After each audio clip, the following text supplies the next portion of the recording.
আচ্ছা তোমরা বলো তো কাঁকড়া কি ভেজে রান্না করতে হয়? আমি তো জানি না। তা আমি এখন রান্না বসিয়ে দেবো। এদিকে পেঁয়াজ কেটে রেখে দিয়েছি, আদা রসুন বাটা, আর এদিকে চিংড়িটা ভেজে রেখে দেবো। আগে কাঁকড়ার ঝালটা করে নেবো, তারপর চিংড়িটা ভাজবো। চলো, কাঁকড়া ভেজে রান্না করতে হয় কি অবশ্যই কমেন্টে জানিয়ে যেও। এখন আমি রান্নাটা করে নিই। অন করেছ? অল্প করে তেল দিলাম, এবার খেয়ে দিতে হয়। জানি না, সবাইকে জিজ্ঞাসা করো। আচ্ছা তোমরা কমেন্টে বলে তো কাঁকড়ার ঝাল কীভাবে রান্না করে? আমি তো জানি না, ফার্স্ট টাইম রান্না করছি, নিজের মতন রান্না করছি। তা চলো রান্নাটা করে নিই। এখন দেব কালো জিরে ফোড়ন। ওই যে কালো জিরে ফোড়ন দিয়ে দিলাম। তারপরে দেবো পেঁয়াজ, কাঁচা লঙ্কা নেই। তারপর একটু ভালো করে নাড়াচাড়া করে নেবো।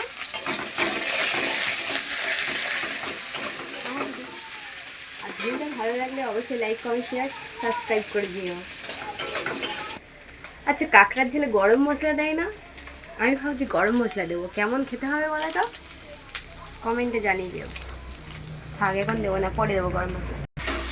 পেঁয়াজটা হালকা হালকা ভাজা হয়ে গেছে, আদা রসুন বাটাটা দিয়ে দেবো। কি বড় বড় পেঁয়াজ কেটেছে শিখিয়ে, দেখো কি বড় বড় পেঁয়াজ কেটেছে, কি মোটা মোটা, সরি বড় বড় না, মোটা মোটা। কাঁকড়ার ঝাল দিয়ে ভাত খাওয়া হবে। এখন দেবো আদা রসুন বাটা।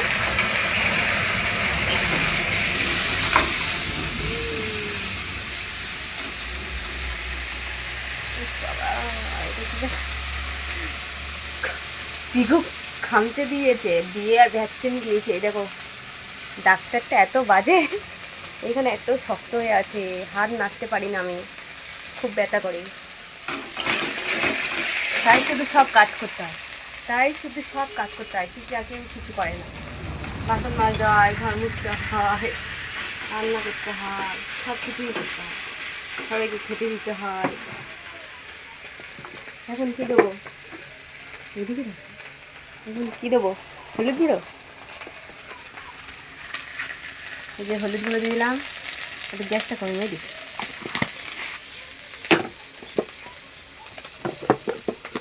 লবণ দেবো,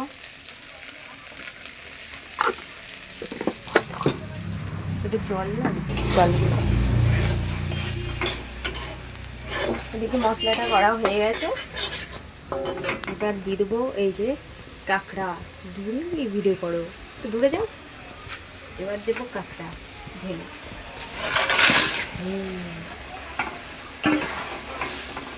কাঁচা লঙ্কা ছিল না, তারপরে দেখলাম কাঁচা লঙ্কা আছে, কাঁচা লঙ্কা দিয়ে দিলাম। সুন্দর করে নাড়াচাড়া করে দিলাম। তা কাঁকড়ার ঝালটা হতে হতে তোমাদেরকে একটা কথা বলি, প্লিজ আমার সাপোর্ট করো, আমাকে অনেক অনেক ভালোবাসা দিও সবাই। ভিডিওটি এখানে শেষ করছি। ভিডিও ভালো লাগলে অবশ্যই লাইক, কমেন্ট, শেয়ার আর সাবস্ক্রাইব করে দিও। টাটা।